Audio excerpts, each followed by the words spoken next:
Hey guys, welcome back to our channel. This is Umesh Bhardwaj once again with all of you. I hope आप सभी को voice clear मिल पा रही होगी। एक न्यू सेटअप के साथ न्यू वीडियो स्टार्ट कर लेते हैं सॉल्यूशन वाली।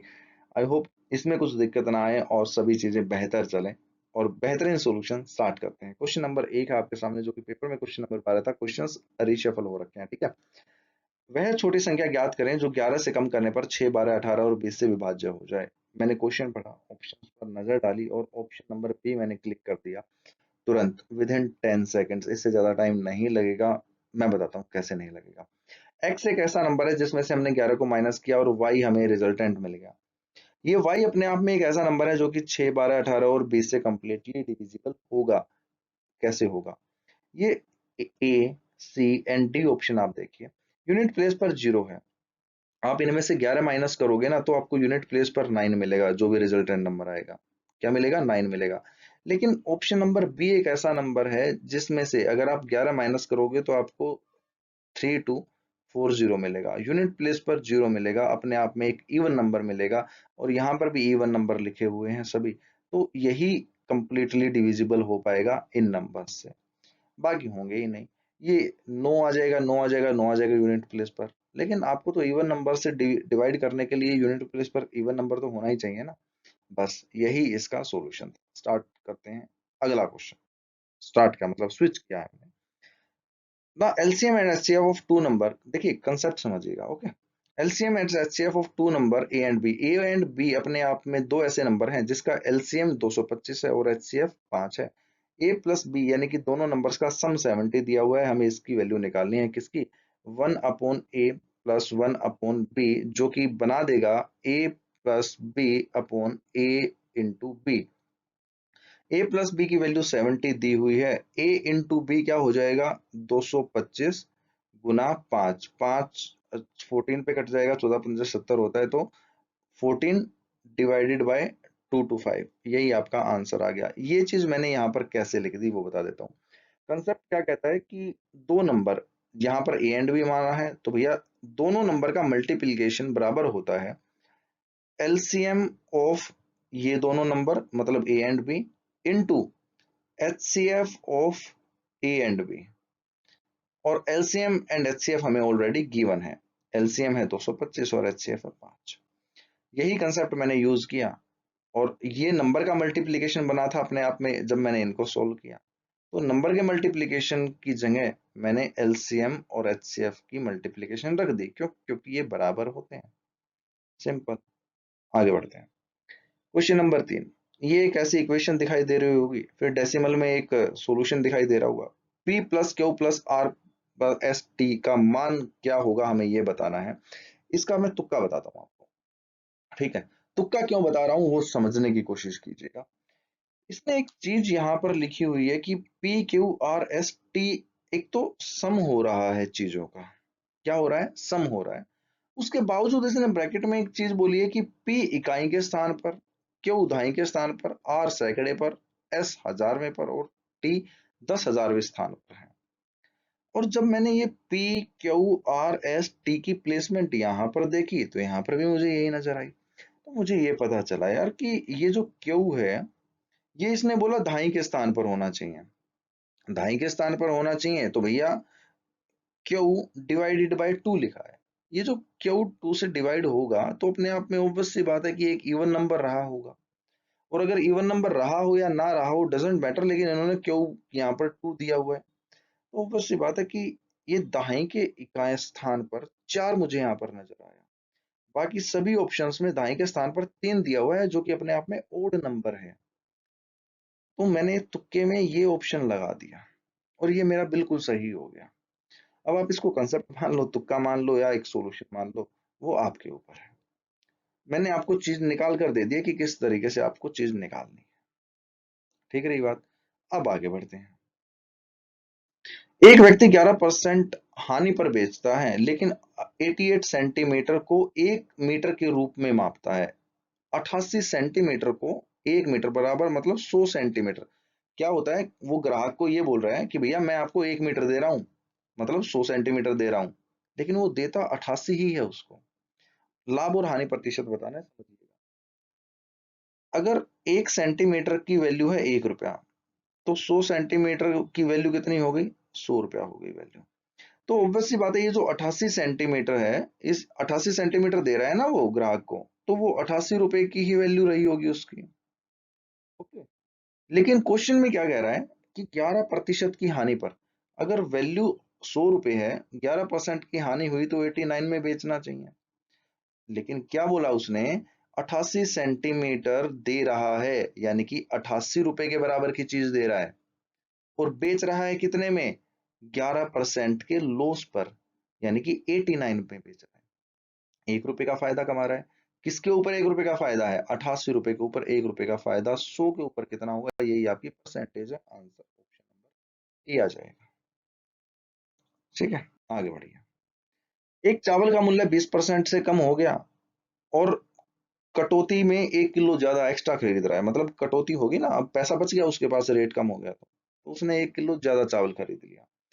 राम का बजट 120 रुपए का है। मूल मूल्य मतलब ओरिजिनल वैल्यू क्या है?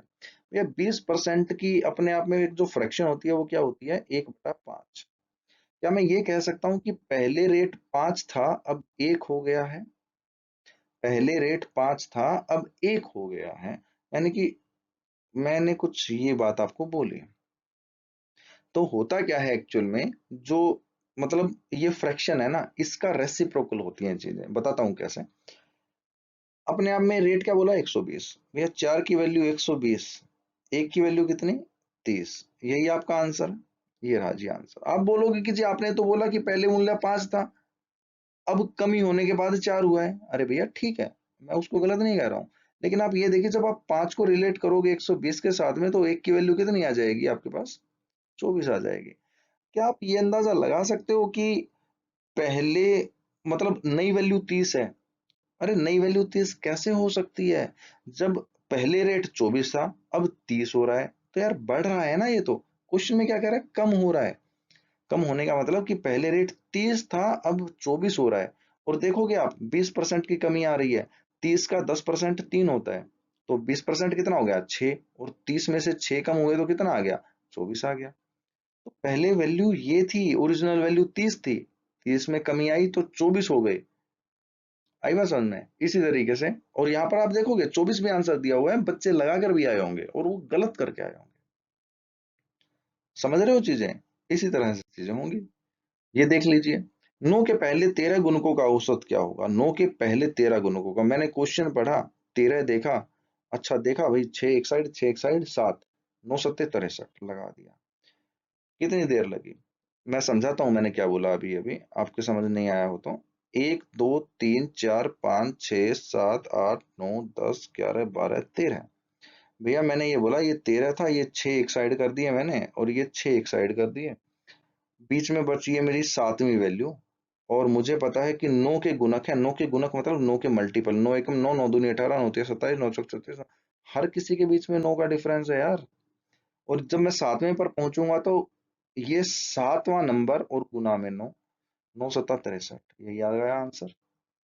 क्योंकि जब आपका डिफरेंस कॉमन होता है, डिफरेंस हर जगह कॉमन है आपका, तब आपकी जो ओड नंबर्स के साथ में चीजें दी हुई होती हैं, तो मिड नंबर ही आपकी रेशियो बन जाती है, सॉरी एवरेज बन जाती है, औसत बन जाती है। ठीक है जी। इवन नंबर का क्या होता है मैंने आपको चैप्टर्स में कराया हुआ है, पढ़ लीजिए एक बार। ठीक है, और सभी प्लेलिस्ट में सब कुछ मौजूद है, देख लीजिएगा। एक व्यक्ति अपनी सामान्य गति के 5/7 से चलता है, 10 मिनट की देरी से पहुंचता है, सामान्य गति 25 हो जाएगी। कैसे हो जाएगी सुन लीजिए।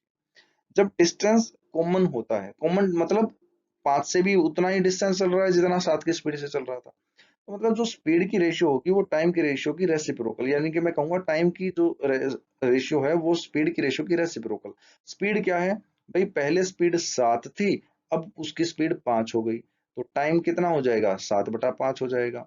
ये रेसिप्रोकल बोला है मैंने। कब? जब डिस्टेंस कॉमन हो।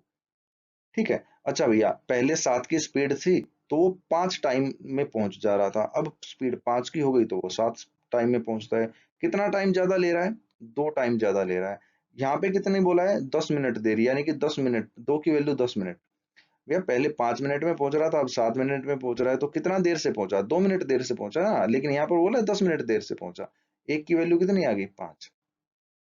ओरिजिनल स्पीड क्या थी? 7 थी। क्योंकि 7 के स्पीड पे कितने में पहुंच रहा था, 5 पे पहुंच रहा था।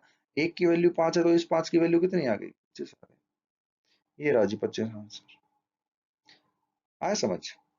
एक बेलनाकार बक्से में का अच्छा क्षमता दिया हुआ है और ये क्यूबिक में उसका वॉल्यूम दिया हुआ है, ये त्रिज्या मतलब उसकी रेडियस दी हुई है, हाइट निकालनी है। क्वेश्चन समझिएगा, बहुत सारे बच्चे छोड़कर भी आए होंगे, गलत भी कर आएंगे और आंसर निकला भी नहीं होगा, टाइम भी वेस्ट किया होगा। देखिएगा, जैसे ही मैंने ये चीजें नोटिस की कि भैया ये तो यहाँ पर 23 दिया हुआ है और ऑप्शन भी कुछ ऐसे हैं, और मैंने आंसर लगा दिया ए, तुरंत, बिल्कुल कोई दिक्कत नहीं। क्यों लगा दिया, कैसे लगा दिया, आप भी समझो। क्योंकि मुझे एक चीज याद थी। क्या याद थी मुझे, कि बेलन मतलब सिलेंडर और क्षमता मतलब वॉल्यूम क्या होता है, पाई आर स्क्वेयर एच होता है। क्या होता है, पाई आर स्क्वेयर एच, जो कि क्वेश्चन में क्या दिया हुआ है, 81466। ठीक है जी। अब मुझे बताया कि पाई की वैल्यू क्या होती है, 22/7 होती है। ठीक है जी। आर मुझे 23 ऑलरेडी क्वेश्चन में दिया हुआ है, तो जी मैंने ये भी लिख दिया। एच मुझे निकालना है और इतनी चीज मुझे पता चल। ठीक है। अब मैंने देखा कि यार मुझे 7 से डिवाइड करना है 22 को, लेकिन 22 तो 7 के बारे में आता ही नहीं है, 23 भी नहीं आता, ये 23 भी नहीं आता। तो ये एच है। और जब मुझे पता देखा मैंने यहाँ पर ये नंबर, अरे यार ये तो कंप्लीट नंबर लिखा हुआ है। कंप्लीट नंबर बोले तो ये डेसिमल में नहीं है, डेसिमल में नहीं है, कंप्लीट नंबर लिखा हुआ है। इसका मतलब ये ऊपर की जो ये वैल्यू है, ये इस 7 से पूरी पूरी भाग हो गई होगी, डिवाइड हो गई होगी, तभी तो मुझे कंप्लीट नंबर आंसर में मिला है। ऑब्वियस सी बात है ना यार, आप एक चीज सोच कर देखो, मैंने लिखा 21, तो मुझे पता है 7 या 21।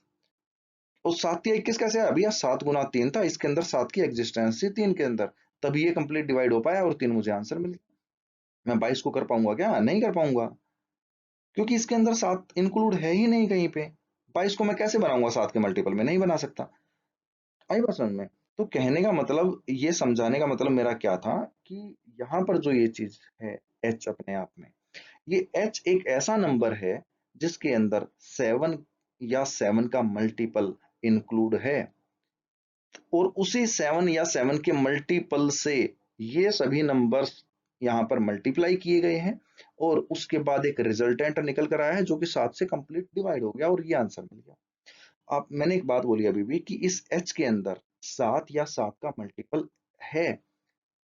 आई बात समझ में। और मुझे इसी की वैल्यू निकालनी है। ऑप्शन चेक करो ना भैया, 49 सतु सता 49, 7 आ गया ना, यही आंसर है। क्यों, क्योंकि 47 में भी 7 नहीं है, 50 में भी 7 नहीं है, और 48 में भी 7 नहीं है। सिर्फ एक ही चीज तो है, आपको सोल्व करने की जरूरत कहाँ पड़ी, आपको सिर्फ और सिर्फ एक थॉट प्रोसेस देखना है। हो गई क्वेश्चन। ये देखो, यहाँ पर ये एक इक्वेशन दी हुई है, ये एक इक्वेशन दी हुई है। अच्छा, मैंने देखा कि भैया ये वाली जो इक्वेशन है, ये वाली इक्वेशन, इसका रिजल्टेंट सेम है, लेकिन बस ऑपरेटर का फर्क है। मतलब यहाँ पर कुछ भी नहीं है, यहाँ पर माइनस है, तो मैं इसको भी माइनस बना लेता हूँ। जब मैं इधर माइनस लगाऊंगा तो मैं इस पूरी को भी माइनस से मल्टीप्लाई करूंगा, तो क्या आ जाएगा, -7x प्लस, ओ सॉरी प्लस कह रहा हूँ, ये माइनस ही हो जाएगा, -8z और +9y, और ये बराबर आ जाएगा किसके, 9x -8z +6y के, क्योंकि ये भी -5 है, ये भी -5 बना दिया था, तो मैंने दोनों इक्वेशन को बराबर रख दिया। इस पूरी से तो ये कट गया। ठीक है जी। ये माइनस का 7x है, ये इधर 9x है, ये इधर जाकर प्लस हो जाएगा ना, तो कितना बन जाएगा, 16x बन जाएगा। ये 6y है, ये 9y है, मैं इधर इसको उठाकर लेकर आऊंगा, माइनस हो जाएगा, मतलब 3y बन जाएगा। x बाई y कितना आ गया, 3/सिग्मा। ये रहा आंसर आपका। क्वेश्चन नंबर 8 जो भी पेपर में था, यदि कुल खेती 10,000 टन हुई तो मक्का और बाजरा की बतानी है। मक्का की तरह, ये रहा मक्का, ये बाजरा, इन दोनों का हमें बताना है कि क्या वैल्यू हुई। ये कंप्लीट सर्कल अपने आप में 360 डिग्री का होता है, जिसकी वैल्यू क्वेश्चन में दी हुई है 10,000।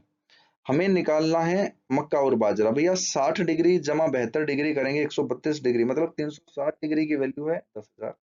तो 132 डिग्री की वैल्यू क्या हो जाएगी भैया, 10,000 डिवाइडेड बाई 360 गुना में 132। अब आप बोलोगे कि जी इसको सोल्व करने कौन बैठेगा, अरे मैं कब कह रहा हूँ आप सोल्व करो यार, जीरो से जीरो काटो सिर्फ। अब इसको इतना काम कर लो कि भैया 1 3 2, और ये काम सिर्फ मैं आपको दिखाने के लिए बता रहा हूँ कि इतना लिखो सिर्फ। अब आपको पता चला यार, ये जो 36 है, ये 9 गुना 4 होता है। ठीक है। और ये होता है भैया 3 और 2 5 और 1 6। इसका मतलब ये कंप्लीट 9 से तो नहीं कटेगा, 4 से भले ही कट जाए। चलो मैं मान लेता हूँ 4 से कट गया, बच गया 9 का काम। अरे भैया जब 9 से कट ही नहीं रहा है ये पूरा पूरा, इसका मतलब आपको जो फाइनल आंसर मिलेगा वो डेसिमल का आंसर मिलेगा। ठीक है ना?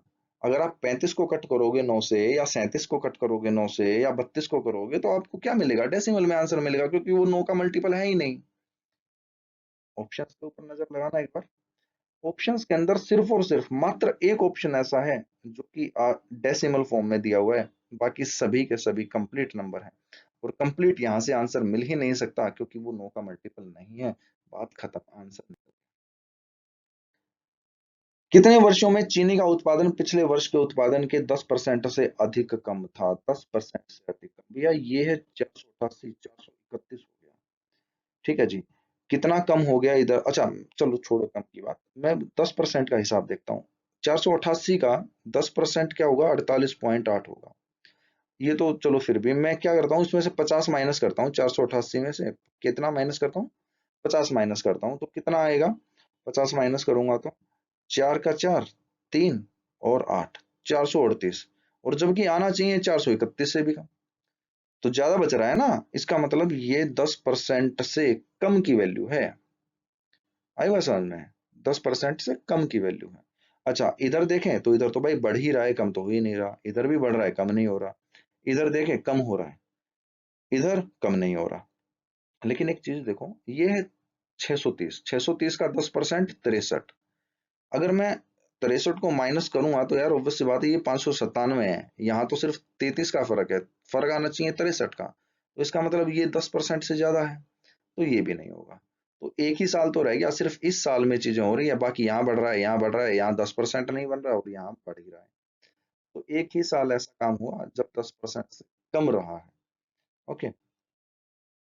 Question number 13। 41 संख्याओं का औसत 20। अच्छा, ये क्वेश्चन का ना एक कंसेप्ट होता है कि 41 का 20 है, डिवाइड, अच्छा डिवाइड नहीं, बस ये लाइन लगा देते हैं ऐसे थोड़ा सा सेपरेट करने के लिए। 20 का 15 है, 20 का 15 है, अगली 20 का 13 है, अगली 20 का 13 है। ये कंप्लीट का दिया हुआ है ना, क्योंकि हमें जो 21वां नंबर मिल रहा है वो यहाँ से मिल रहा है, वरना ये तो 20 और 20 40 ही बन रहे हैं। तो इनके बीच में कितने का फर्क है? 5 का फर्क है।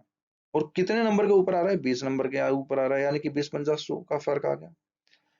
यहाँ पर कितने का फर्क आ रहा है? सॉरी, क्या मतलब 13 है ना। 20 और 13 में कितने का फर्क आ रहा है? 7 का फर्क आ रहा है।